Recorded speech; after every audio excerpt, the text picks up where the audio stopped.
I'm a science communicator who spends most days with rocks that once saw the sun. And today I want to show you the strangest fact I know about ancient eyes. Trilobites, those armored arthropods that ruled Paleozoic seas from about 520 to 250 million years ago, built their vision out of mineral. Not jelly, not glassy protein, but calcite, the same crystal that forms limestone and cave spar. Imagine a reef floor at dawn, silt settles. A horseshoe crab cousin fixes its gaze. Each facet in its paired compound eyes is literally a tiny rock lens, grown inside the head and polished by evolution. When I first learned this as a grad student, I walked out into the winter light and laughed, because the world had just informed me that rocks can see. Of course, the truth is subtler. Calcite is birefringent, which means it splits light into two rays that travel at different speeds. If you aim it the wrong way, you get double images and blur. Trilobites solve that problem by aligning each crystal so the direction that keeps light single, called the C-axis, points almost exactly along the path the ray takes through the lens. That trick changes a bad crystal into a superb underwater optic. It also helps explain why fossils preserve their eyes so beautifully. Organic lenses decay. Crystals endure. And in thin sections under polarized light, you can watch the axes of thousands of lenses swing in unison like a quiet stadium wave. I bring along a few friends as we work through this story. Maya is a field collector who once doubted she belonged in paleontology because she did not speak in citations. Theo is a wildlife artist who used to draw trilobites as faceless helmets until he learned they were looking back. Jess is a diver who knows how light changes with depth, how reds vanish first and blue survives. And Lynn writes code to simulate rays knifing through crystal cones. Together we explore how a simple idea, rocks for eyes, rewired whole ecosystems. Think of the earliest Cambrian seas. Life crawled, tunneled, filtered. Sensing was mostly touch and chemistry, then vision arrived, not in a single spark, but as a wave of little advantages. Trilobites with more facets could measure motion sooner. Species with steeply curved corneas could widen their field, scanning for predators above and prey below. The very act of seeing reorganized behavior. Burrowers learned to stay buried by day. Prey evolved spines, enrollment, and pigments that broke their outlines. Predators learned to ambush against sun glitter. Engineers call this a feedback loop. Biologists call it an arms race. Fossils call it the reason so many shells and spikes explode into the record right after eyes become common. Vision made distances meaningful. It stitched space together. Once you can see 10 body lengths, you must decide when to flee and when to chase, and decisions leave signatures in anatomy. In trilobites, the signatures start with two main eye designs. Holochrol eyes, the most widespread, pack thousands of tiny hexagonal lenses under a single continuous cornea, perfect for wide fields and low light. Schizochrol eyes, famous in phacopods, use fewer but much larger lenses, each with its own cornea and thick walls between, like a bouquet of crystal marbles. Inside those big lenses lives a second master stroke. Many behave as built-in doublets, with zones that bend light differently so that rays from near and far focus together.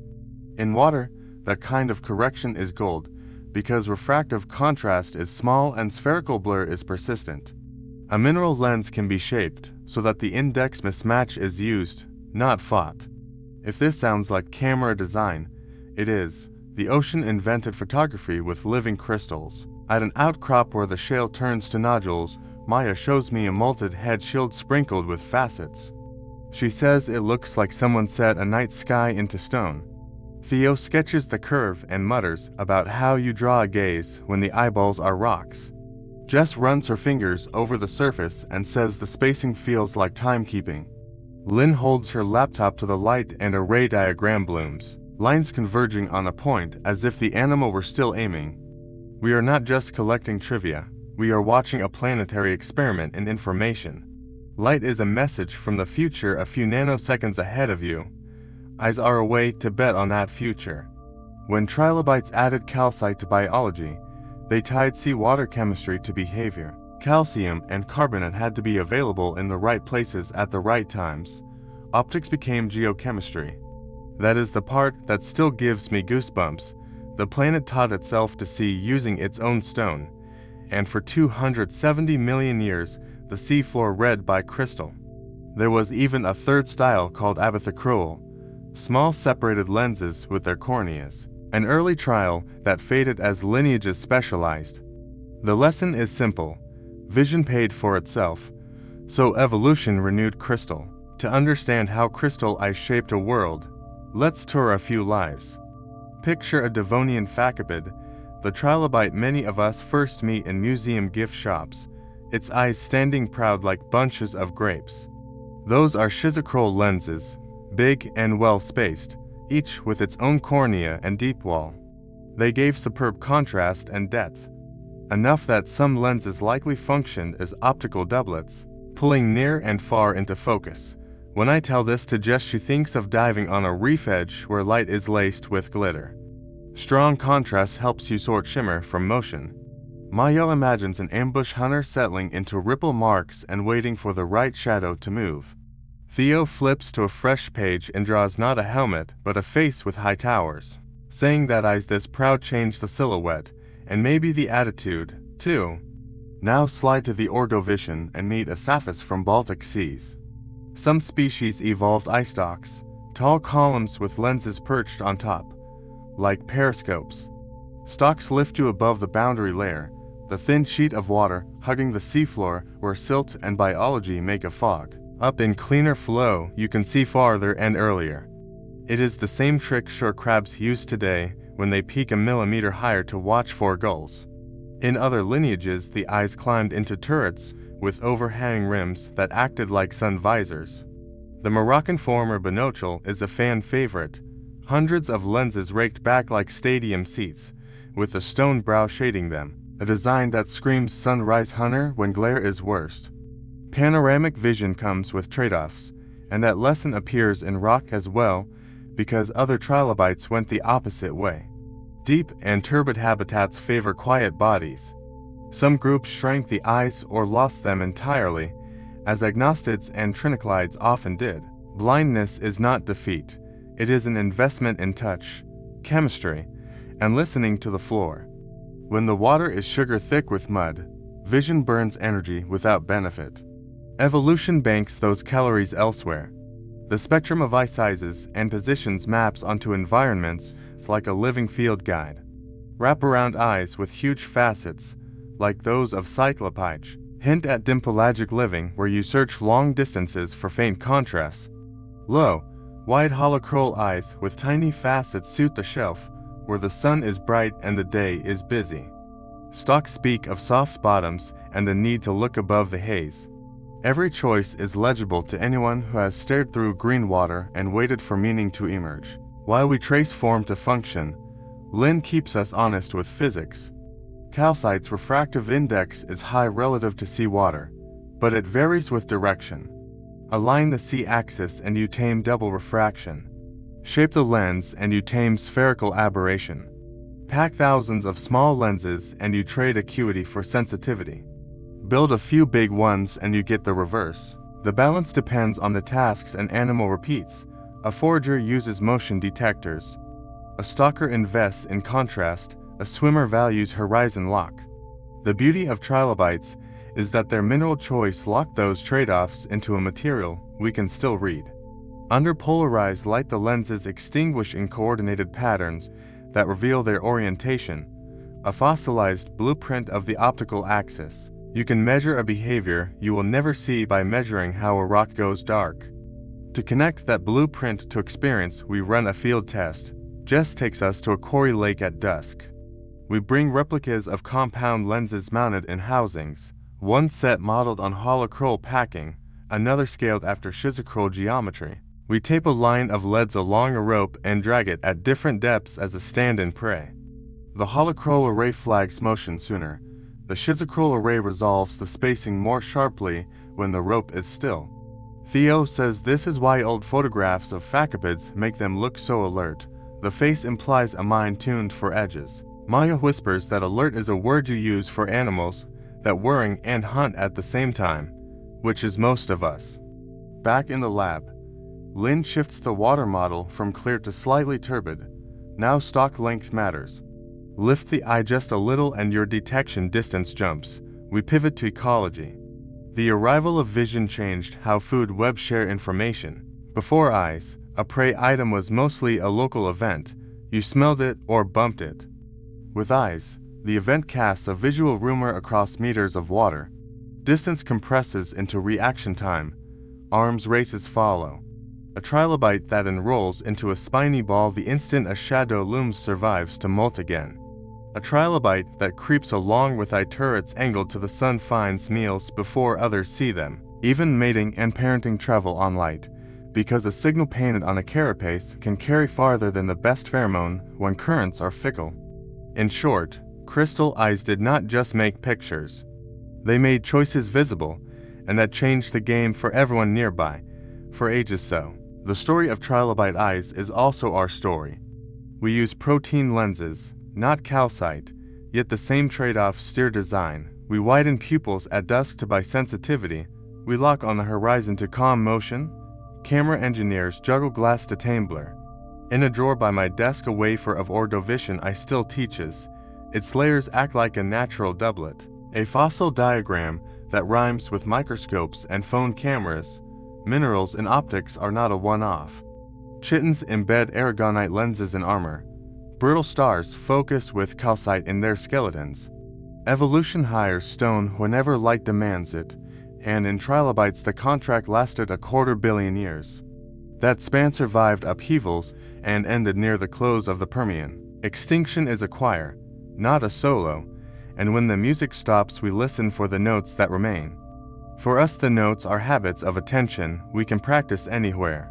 Maya, once unsure she belonged in science, now tilts a polarizer until a mosaic of facets goes dark in unison and quietly writes down the angle.